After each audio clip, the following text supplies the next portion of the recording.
సహోదరులారా, సహోదరుడు గంధం Devadanam the Bible study YouTube ద్వారా మరొకసారి ప్రభు అయిన యేసుక్రీస్తును ప్రకటించుటకు నాకు ఇచ్చిన ధన్యతను బట్టి నేను ఎంతగానో ప్రభును స్తుతిస్తూ ఉన్నాను.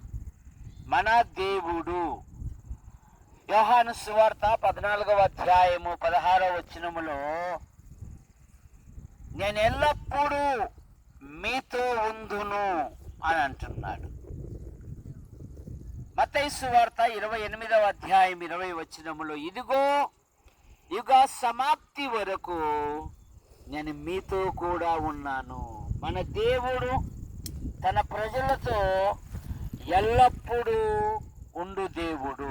రెండవ మాట మీకా గ్రంథం 2వ అధ్యాయము 13వ వచనములో ప్రాకారములను పడగొట్టువాడు వారికి ముందుగా నడుచును, వారు గుమ్మములను పడగొట్టి దాని ద్వారా దాటిపోదురు, వారి రాజు వారికి ముందుగా నడుచును, యెహోవా వారికి నాయకుడుగా ఉండును అనే మాట మనం చూస్తాం.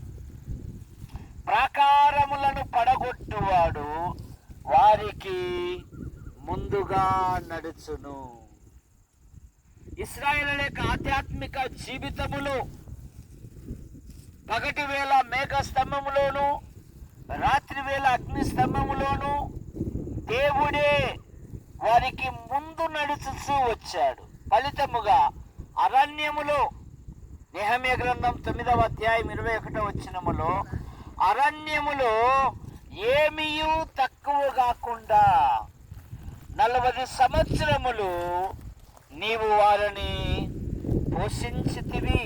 యెషయా గ్రంథం 45వ అధ్యాయము 2వ వచనములో నేను నీకు ముందుగా పోవచ్చు మెట్టగా ఉన్న స్థలములను సరాలము చేసేదను అంటున్నాడు.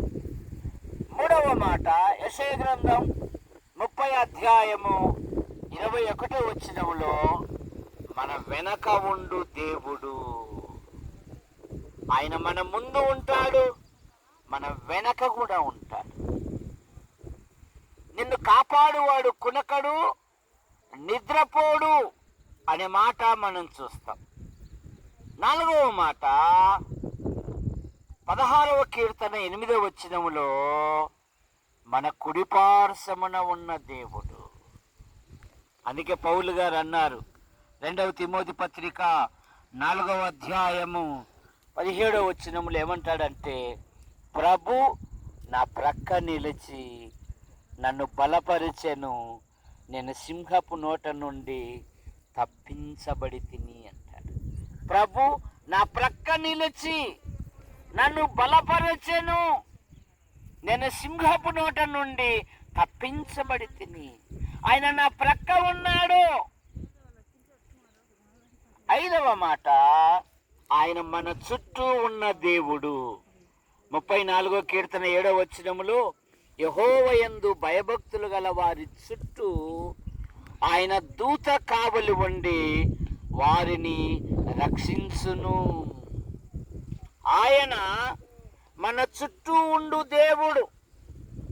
125వ కీర్తనలు ఏమంటాడంటే, యెరూషలేము చుట్టూ పర్వతములు ఉన్నట్లు యెహోవా ఇది మొదలుకొని తన ప్రజల చుట్టూ ఉండును. యోబు ఇంటికి దేవుడు చుట్టూ కంచె వేశాడండి.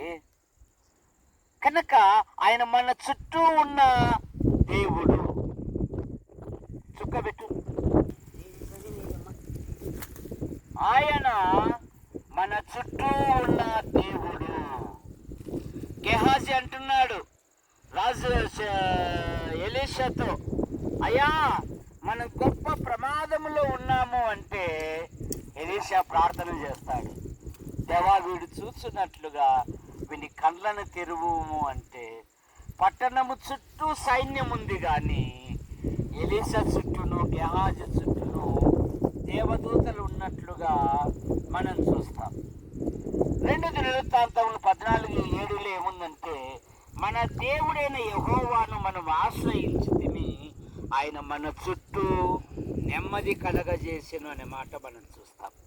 ఆమోసు గ్రంథం 4వ అధ్యాయము 13వ వచనములో ఆయన మన పైన ఉన్న దేవుడు, ఆకాశము నుండి మనకు ఉత్తరమిచ్చువాడు, ఆకాశము నుండి ఇశ్రాయేలీలకు సమృద్ధి అయిన ఆహారం పంపినవాడు, ఆకాశము నుండి ఆయన దీవెనలు అనుగ్రహించిన దేవుడు ఆయన మనలో ఉన్నాడు. గలతీ పత్రిక 2:30లో 2:20 అంటున్నాడు, జీవించువాడని నేను కాదు, క్రీస్తే నా యందు జీవించుచున్నాడు.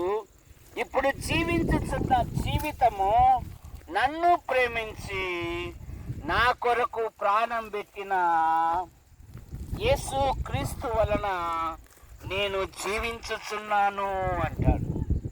ఇక మొదటి పేతురు పత్రిక 5:7లో మనల్ని గురించి చింతిస్తూ ఉన్నాడంట. ఎంత గొప్ప దేవుడు అండి!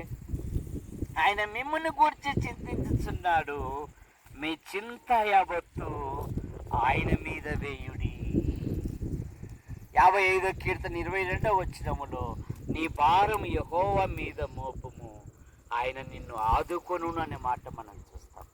సామెతల గ్రంథం 16:3లో నీ భారం యెహోవా మీద ఉంచుము, అప్పుడు నీ ఉద్దేశములు సఫలమగును.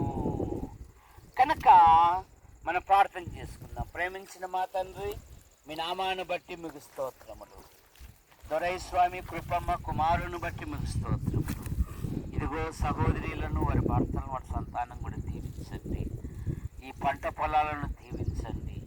నూరంతలుగా ఫలించినట్లుగా మీ కృపను దయచేయమని యేసు ప్రభు నామములో ఈ వీడియో తీసిన జాకబ్ కుటుంబాన్ని కూడా దీవించమని యేసు ప్రభు నామములో ప్రార్థిస్తున్నాం తండ్రి, ఆమేన్. మనతో ఎల్లప్పుడూ ఉండు దేవుడు, మన దేవుడు. యోహాను సువార్తలు అన్నాడు, ఎల్లప్పుడూ నేను మీతో ఉండును అన్నాడు. మన దేవుడు మనకు ముందుగా ఉండు దేవుడు, మన దేవుడు మన వెనుక ఉండి నడిపించు దేవుడు, మన దేవుడు మన ప్రక్కన ఉండు దేవుడు. పౌలు గారు అన్నారు కదా, ప్రభు నా ప్రక్కన నిలిచి నన్ను బలపరిచిననే మాట మనం చూస్తాం. మన దేవుడు మన చుట్టూ ఉండి రక్షించు దేవుడు, మన దేవుడు మన పైన ఉండు దేవుడు, మన దేవుడు మనలో జీవించు దేవుడు, మన దేవుడు మన కొరకు చింతించు దేవుడు. గనక మీ చింత యావత్తు ఆయన మీద వేయుడి.